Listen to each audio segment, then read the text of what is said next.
Повсеместно в регионах страны открываются проектные центры «Саналла-Урпак». Фронт-офис Open Павлодар сегодня заработал в Павлодаре. Это площадка, где будут вырабатываться рекомендации для высших учебных заведений области по устранению коррупционных рисков.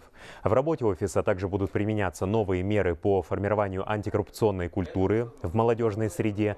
На презентацию проекта в регион приехала заместитель председателя агентства по делам госслужбы и противодействию коррупции Айгуль Шаимова.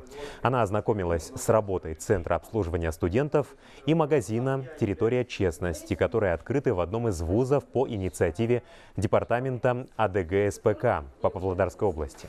Мы считаем, что именно сами... Будущему подрастающему поколению уделяется особое внимание. Для нас, как агентства, очень важно сформировать, так скажем, нетерпимость к проявлениям коррупции среди молодежи, поскольку не секрет, мы знаем, что это одна из сфер, в которой эти проявления до сих пор присутствуют.